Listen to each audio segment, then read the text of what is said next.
ika-19 na kabanata.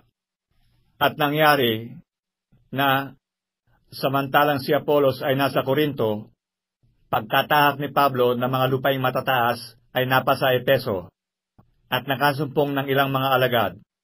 At sa kanila ay sinabi niya, "Tinanggap ba ninyo ang Espiritu Santo nang kayo'y magsisampalataya?" At sinabi nila sa kanya, "Hindi. Hindi man lang namin narinig na may ibinigay na Espiritu Santo." At sinabi niya, "Kung gayoy, saan kayo binautismuhan?" At sinabi nila, "Sa bautismo ni Juan." At sinabi ni Pablo, "Nagbabautismo si Juan ng bautismo ng pagsisisi, na sinasabi sa bayan na sila'y magsisampalataya sa darating sa hulihan niya, sa makatwid bagay kay Jesus." At nang kanilang marinig ito, ay nangapabautismo sila sa pangalan ng Panginoong Jesus. At nang maipatong na ni Pablo sa kanila ang kanyang mga kamay, ay bumaba sa kanila ang Espiritu Santo, at sila'y nagsipagsalita ng mga wika at nagsipanghula. At silang lahat ay may 12 lalaki. At siya'y pumasok sa sinagoga at nagsalitang may katapangan sa loob ng 3 buwan, na nangangatwiran at nanghihikayat tungkol sa mga bagay na nauukol sa kaharian ng Diyos. Datapwat na magsipagmatigas ang ilan at ayaw magsipaniwala, na pinagsasalitaan ng masama ang daan sa harapan ng karamihan, ay umalis siya sa kanila, at inihiwalay ang mga alagad na nangangatwiran araw-araw sa paaralan ni Tirano. At ito'y tumagal sa loob ng 2 taon, anupat ang lahat ng mga nagsisitahan sa Asya ay nakakarinig ng salita ng Panginoon, ang mga Hudyo at gayon din ang mga Grego. At gumawa ang Diyos ng mga tanging himala sa pamamagitan ng mga kamay ni Pablo. Anupat ang mga panyo o mga tapi na mapadaiti sa kanyang katawan ay dinadala sa mga may sakit, at nawawala sa kanila ang mga sakit, at nagsisilabas ang masasamang espiritu. Datapwat, ilan sa mga Hudyong pag-alagala na nagsisipagpalayas ng masasamang espiritu ay nagsipangahas na sambitlain ang pangalan ng Panginoong Jesus sa mga may masasamang espiritu na nagsisipagsabi, "Ipinamamani ko sa inyo sa pamamagitan ni Jesus na siyang ipinangangaral ni Pablo." At may 7 anak na lalaki ang isang eskeba na Hudyo, isang pangulong saserdote na nagsisigawan ito. At sumagot ang masamang espiritu at sa kanila'y sinabi, "Nakikilala ko si Jesus at nakikilala ko si Pablo. Datapwat, sino-sino kayo?" At ang taong kinaroroonan ng masamang espiritu ay lumugso sa kanila, at sila'y kanyang natalo, at nadaig sila. Anupat nagsitaka sila sa bahay na yaon ng mga hubot-hubad at mga sugatan. At nahayag ito sa lahat, sa mga Hudyo at gayon din sa mga Grego, na nangananahan sa Efeso, at sinidlan silang lahat ng takot, at pinakadakila ang pangalan ng Panginoong Jesus. Marami rin naman sa mga nagsisampalataya na nagsidating, na ipinahayag at isinasaysay ang kanilang mga gawain. At hindi kakaunti sa mga nagsisigamit ng mga kabihas ng magika ay nagsipagtipon ng kanilang mga aklat at pinagsusunog sa paningin ng lahat, at kanilang binilang ang halaga niyaon, at nasumpungang may 50,000 putol na pilak.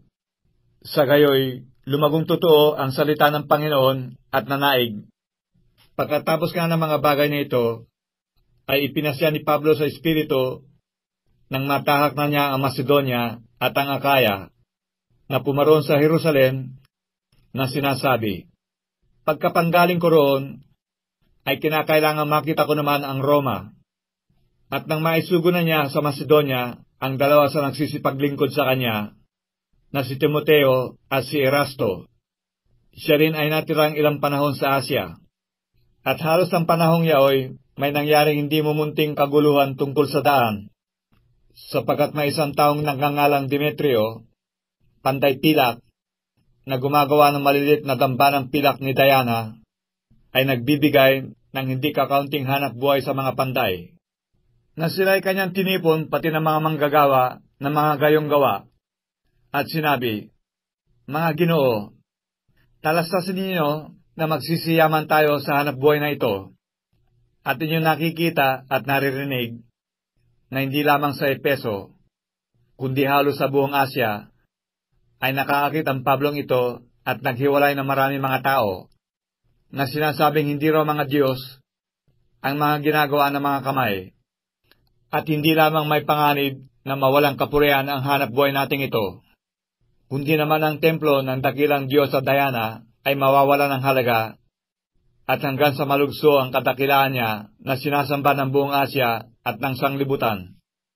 At nang marinig nila ito'y nangampuno sila ng galit at nangagsigawan na nagsipagsabi, "Dakila ang Diana ng mga taga-Epeso," at napuno ng kaguluhan ang bayan at pinagkaisa nilang lusubin ang dulaan na sinunggaban ni Gayo at si Aristarco, mga lalaking taga-Macedonia, nakasama ni Pablo sa paglalakbay. At nang inakala ni Pablo na pasukin ang mga tao, ay hindi siya tinulutan ng mga alagad. At ang ilan din naman sa mga puno sa Asya, palibhasa ay kanyang mga kaibigan, ay nangagpasugo sa kanya at siya'y pinakausapang huwag siyang pumaroon sa dulaan. At ang iba nga'y sumisigaw ng isang bagay, at ang iba'y iba naman, sapagat ang pulong ay nasa kaguluhan, at hindi maalaman ng karamihan kung bakit sila nangagkatipon. At kanilang inilabas si Alejandro sa karamihan, at siya itinutulak ng mga Hudyo sa dakong harap, at inihudyat ang kamay ni Alejandro, at ibig sana magsanggalang sa harapan ng bayan. Datapwat, nang matarastas nilang siya'y Hudyo, ay nangagkaisang lahat ng mga sigawan sa loob ng halos ng 2 oras. Dakila ang Diana ng mga Efeso. At nang mapatahimik na ang kalihim-bayan ang karamihan, ay kanyang sinabi, "Kayong mga lalaking taga-Epeso, sino sa mga tao ang hindi nakakaalam na ang bayan ng mga Epeso ay tagapang-ingat ng templo ng dakilang Diana at ang larawang nahulog mula sa Jupiter?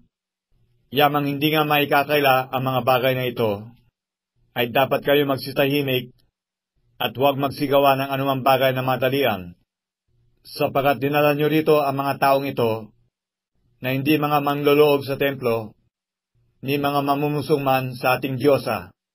Kung si Demetrio nga at ang mga panday na kasama niya ay mayroong anumang sakdal laban sa kaninuman, ay bukas ang mga hukuman at may mga prokonsul.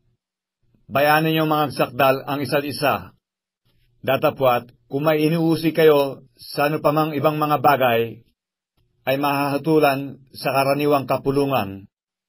Sapagat totoong nanganganib tayo na nangakasakdal tungkol sa pagkakagulo sa araw na ito, palibhasa ay walang anumang kadahilanan, at tungkol dito ay hindi tayo makapagbibigay sulit tungkol sa pagkakatipong ito, at nang siya'y makapagsalitang gayon, ay pinalis niya ang kapulungan.